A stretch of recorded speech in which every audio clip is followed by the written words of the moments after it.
Hello Army, welcome to Bora News. I'm Sarah and today's video will be covering BTS updates from May 27th to June 2nd. We had a bit of a busy week, so let's get into it.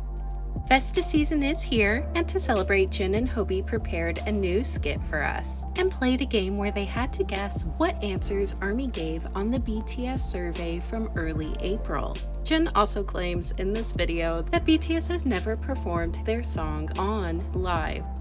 Big Hit also released a Festa timeline. It includes concept photos, a teaser, behind-the-scenes photos, and announced that the theme for this year's Festa is 0 o'clock.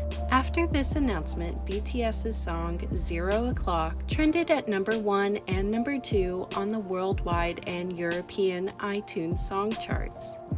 On Weverse, they released information about a in-person Festa event, which will run from June 13th to the 14th in Goyang. It will include photo spots, light shows, craft zones, and an exhibit featuring BTS's trophies. Further information about how to access the ARMY Zone was uploaded onto Weverse. Exclusive merch to celebrate 2025 BTS Festa will be available to order online on June 5th. To celebrate the beginning of Festa, Big Hit shared articles from Naver and Billboard about the event. Big Hit also shared a Naver article about the upcoming HYBE Cinefest in Asia, which will take place from July 10th through the 13th, and will include a screening of Map of the Soul 1. On the official BTS Instagram stories, it was announced that the documentary Right People, Wrong Place and the recording of 2024's BTS Festa Message from Jin will now be available for viewing on Korean Air. On his personal Instagram story, Namjoon shared a story from one of the members of Team RM who got a chance to watch the Right People, Wrong Place documentary. Namjoon also posted on his Instagram story to celebrate that he had just 10 days left of his service. He also posted on his Instagram story to celebrate that he won Favorite K-Pop Artist at the 2025 AMAs. The official BTS Twitter made sure to thank the AMAs for their recognition and shared a Naver article about the event.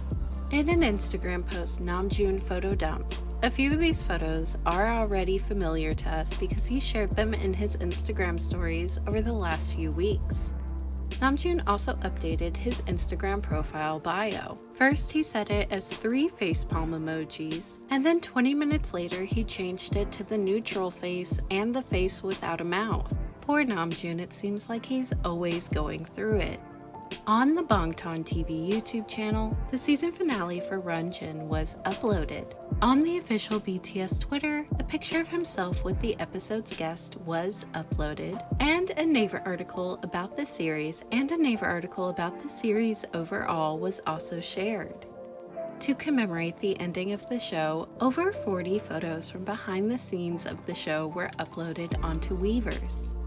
Jin's live performances of Don't Say You Love Me, With the Clouds, and To Me Today from the Songsu fan meeting were uploaded onto the Bangtan TV YouTube channel.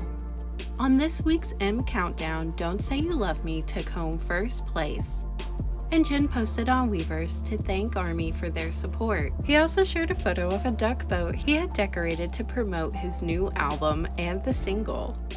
On the Bangtan TV YouTube channel, a video of the duck boat promotion was uploaded. I can't find the tweet now, but I did see one that said Jin probably thinks the duck boat is what got him the M Countdown win, and I can't get that picture out of my head. A behind-the-scenes look at Jin's guest appearance at the Coldplay concert was uploaded onto the Bangtan TV YouTube channel. A clip from episode 14 of Netflix's Screwballs was uploaded onto YouTube. This was the second episode of the show that Jin guest starred in. Jin's alcohol brand, iJin, uploaded 2 new ads featuring him for their upcoming summer flavors. Otoki Ramen also uploaded ads featuring their global ambassador, Jin. It was announced on Weverse that this year's Festa song will be brought to us by Hobie and is titled Killing It Girl. The song will also feature Glorilla. They shared a release schedule in both Korean and Eastern time, and on Twitter, Big Hit shared articles from both Billboard and Naver. The first event on the release schedule were concept photos, which were shared on Weverse and Hobie's personal Instagram. And can I just say, when I went to Hobie's concert in March, one of the freebies I got was a shirtless Hobie bookmark. And I gotta say, whoever did the Photoshop on that photo did a really good job, because that bookmark looks a lot like these photos. It was announced on Weverse that there will be a special Charm of Hope pre-order, where ARMY will be able to pre-order keychains that are themed after Hobie's 3 new releases this year. There will be a Sweet Dreams, Mona Lisa, and Killing It Girl version. Pre-orders began May 29th and will be released beginning July 11th in Korea. Big Hit shared a Naver article about the keychain's release and announced that ARMYs that pre-order will be entered into a raffle for a video call fan sign event with Hobie. A Charm of Hope concept film for the keyrings was uploaded onto the Hybe label's YouTube channel. Hobie shared that he was flying to Osaka for the next stop on the Hope on the Stage tour. He also made sure to share some of the yummy food that he was eating while traveling. He shared his videos from soundcheck for day 1 and day 2 of Hope on the Stage in Osaka, along with photos from both performances in posts on his Instagram. Photos from those nights were also shared on the official BTS Twitter. Hobie went live twice this week, once before he left for Osaka, and then the second one after his second performance. Both Jimin and Jin watched his first live and were active in the comment section. Photos from behind the scenes of the Killing It Girl photo shoot and Hope on the Stage were shared on the Hope 2 Instagram channel. Hobie shared the reel from last week's performances in Taipei on his Instagram story, and a new reel from his performances in Osaka was also shared on the official BTS Instagram. Hobie's sold-out Hope on the Stage in Japan performance was live-streamed in theaters across North America and Asia. A Naver article summarizing the event was shared on Twitter. On the Bangtan TV YouTube channel, a behind-the-scenes episode of Hope on the Stage in North America was uploaded. Hobie shared on his Instagram story that before he left for Osaka, he made sure to submit his presidential vote by sharing a picture of himself at a voting station. Now that his performances in Osaka have finished, the Hope on the Stage tour just has one final stop in South Korea. On Weverse and the Weverse Shop Twitter, information for purchasing live streaming tickets to the June 13th and 14th shows. The tickets will be available until June 14th at 8:30 p.m. Korean Standard Time. On Weverse magazine, a review of the Hope on the Stage tour was published.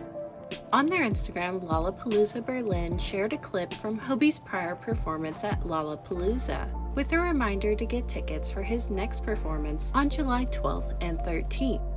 Hobie's And What exhibition opened for the first time over the weekend in Seoul. This exhibition explores his journey as a solo artist. The exhibition also features exclusive merch. More information about the merch was posted onto Weverse. The Truth Untold exhibit also opened in New York City over the weekend. Tae posted on his Instagram story to celebrate that he has just 9 days left of his enlistment. He also chatted with ARMY on Weverse and warned us not to hold our breath to see his abs anytime soon. The 2025 Asia Star Entertainer Awards took place last week, and Jin's newest OST, Close to You, won for Best OST. It was also confirmed this year that the Song of the Year category is officially considered a daesang, meaning that JK had won his first solo daesang with his single 7 at last year's 2024 Asia Star Entertainer Awards. On this week's Billboard charts, Echo debuted at number 3 on the Billboard 200. On the Billboard Global 200, Don't Say You Love Me, Who, and 7 all charted. On the Billboard Hot 100, Don't Say You Love Me, Mona Lisa, 7, and Sweet Dreams all charted. Jen re-entered the Billboard Artist 100 at number 3. On the Billboard Global excluding US chart, Don't Say You Love Me, Who, 7, and Nothing Without Your Love all charted. And Don't Say You Love Me debuted at number 1 on the digital song sales chart. To celebrate Jin's success this week, the official BTS Twitter shared a Naver article summarizing this week's Billboard chart, and the official Billboard chart's Twitter tweeted about Jin multiple times and congratulated him on his success this week twice. On Billboard Japan, Don't Say You Love Me and Echo debuted on their Hot 100, Hot Shot Songs, Download Albums, and Hot Albums charts. And on the Melon Weekly charts, both 7 and Spring Day continued to chart. To celebrate Jin's global success, the official BTS Twitter shared another Naver article. On YouTube, the official music video for That surpassed 600 million views. On his Instagram, the singer Psy shared a reel to celebrate the achievement. In Spotify news, 3D surpassed 900 million streams, and Wildflower surpassed 300 million streams. And the official BTS Twitter shared a Naver article summarizing BTS's success on Spotify's weekly global chart.